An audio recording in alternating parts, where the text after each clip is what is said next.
Hi ಸ್ನೇಹಿತರೆ, ಎಲ್ಲರಿಗೂ ನಮಸ್ಕಾರ. ಇವತ್ತಿನ ಒಂದು ವಿಡಿಯೋದಲ್ಲಿ ಸೆಂಟ್ರಲ್ ರೈಲ್ವೆ ಇಲಾಖೆ ನೇಮಕಾತಿ 2024 ಅರ್ಹತೆ ಹೊಂದಿರುವ ಅಭ್ಯರ್ಥಿಗಳು ಅಧಿಕೃತ ವೆಬ್ಸೈಟ್ಗೆ ಭೇಟಿ ನೀಡುವ ಮೂಲಕ ಈ ಹುದ್ದೆಗಳಿಗೆ ಅರ್ಜಿ ಸಲ್ಲಿಸಬಹುದು. ಈ ಹುದ್ದೆಗೆ ಪುರುಷ ಮತ್ತು ಸ್ತ್ರೀಯರು ಕೂಡ ಅರ್ಜಿ ಸಲ್ಲಿಸಬಹುದು. ಈ ಹುದ್ದೆ ಬಗ್ಗೆ ಸಂಪೂರ್ಣವಾದ ಮಾಹಿತಿ ಕೊಡ್ತೇನೆ. ವಿಡಿಯೋ ಸ್ಕಿಪ್ ಮಾಡಿದೆ ಕೊನೆ ತನಕ ನೋಡಿ. ಇಲಾಖೆ ಹೆಸರು ಸೆಂಟ್ರಲ್ ರೈಲ್ವೆ ಇಲಾಖೆ. ಹುದ್ದೆಗಳ ಸಂಖ್ಯೆ 2424. ಹುದ್ದೆಗಳ ಹೆಸರು ಅಪ್ರೆಂಟಿಸ್. ಉದ್ಯೋಗ ಸ್ಥಳ ಅಖಿಲ ಭಾರತ. ಅಪ್ಲಿಕೇಶನ್ ಮೋಡ್ ಆನ್ಲೈನ್ ಮೋಡ್ ಆಗಿರುತ್ತದೆ.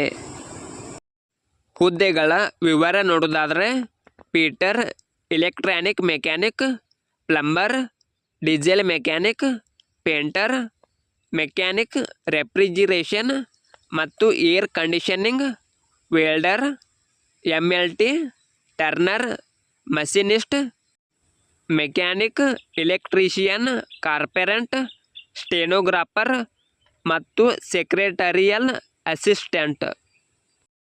ವಯಸ್ಸಿನ ಮಿತಿ ನೋಡೋದಾದರೆ ಸೆಂಟ್ರಲ್ ರೈಲ್ವೆ ಇಲಾಖೆ ನೇಮಕಾತಿ ಅಧಿಸೂಚನೆಯ ಪ್ರಕಾರ 15 ಜುಲೈ 2024 ಅಭ್ಯರ್ಥಿಗಳಿಗೆ ಕನಿಷ್ಠ 15 ವರ್ಷ ಹಾಗೂ ಗರಿಷ್ಠ 24 ವರ್ಷ ಮೀರಬಾರದು.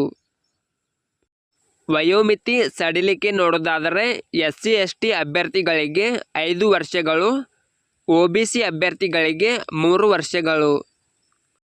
ಅರ್ಜಿ ಶುಲ್ಕ ನೋಡೋದಾದರೆ SC ST ಮಹಿಳಾ ಮತ್ತು PWD ಅಭ್ಯರ್ಥಿಗಳಿಗೆ ಅರ್ಜಿ ಶುಲ್ಕ ಇರುವುದಿಲ್ಲ. ಉಳಿದ ಎಲ್ಲ ಅಭ್ಯರ್ಥಿಗಳಿಗೆ 100 ರೂಪಾಯಿ ಇರುತ್ತದೆ. ಶೈಕ್ಷಣಿಕ ಅರ್ಹತೆ ನೋಡೋದಾದರೆ ಸೆಂಟ್ರಲ್ ರೈಲ್ವೆ ಇಲಾಖೆ ಅಧಿಕೃತ ಅಧಿಸೂಚನೆಯ ಪ್ರಕಾರ ಅಭ್ಯರ್ಥಿಯು ಮಾನ್ಯತೆ ಪಡೆದ ಬೋರ್ಡ್ಗಳು, ವಿಶ್ವವಿದ್ಯಾಲಯಗಳಿಂದ 10ನೇ ತರಗತಿ ITI ಪೂರ್ಣಗೊಳಿಸಿರಬೇಕು. ಆಯ್ಕೆ ವಿಧಾನ ನೋಡೋದಾದರೆ ಮೆರಿಟ್ ಪಟ್ಟಿ ಮತ್ತು ದಾಖಲೆ ಪರಿಶೀಲನೆ ಮಾಡಿ ಅಭ್ಯರ್ಥಿಗಳನ್ನು ಆಯ್ಕೆ ಮಾಡುತ್ತಾರೆ. ಪ್ರಮುಖ ದಿನಾಂಕ ನೋಡೋದಾದರೆ ಆನ್ಲೈನ್ನಲ್ಲಿ ಅರ್ಜಿ ಸಲ್ಲಿಸಲು ಪ್ರಾರಂಭದ ದಿನಾಂಕ 16 ಜುಲೈ 2024. ಆನ್ಲೈನ್ನಲ್ಲಿ ಅರ್ಜಿ ಸಲ್ಲಿಸಲು ಕೊನೆಯ ದಿನಾಂಕ 15 ಆಗಸ್ಟ್ 2024. ಈ ವಿಡಿಯೋ ಇಷ್ಟವಾದರೆ ಲೈಕ್ ಮಾಡಿ, ಶೇರ್ ಮಾಡಿ. ನಿರಂತರ ಉದ್ಯೋಗದ ಮಾಹಿತಿಗಾಗಿ ಸಬ್ಸ್ಕ್ರೈಬ್ ಮಾಡಿ. ನಾವು ಹಾಕುವ ಎಲ್ಲ ಹೊಸ ಅಪ್ಡೇಟ್ಗಳು ನೋಟಿಫಿಕೇಷನ್ ಮೂಲಕ ಬಂದು ತಲುಪುತ್ತವೆ.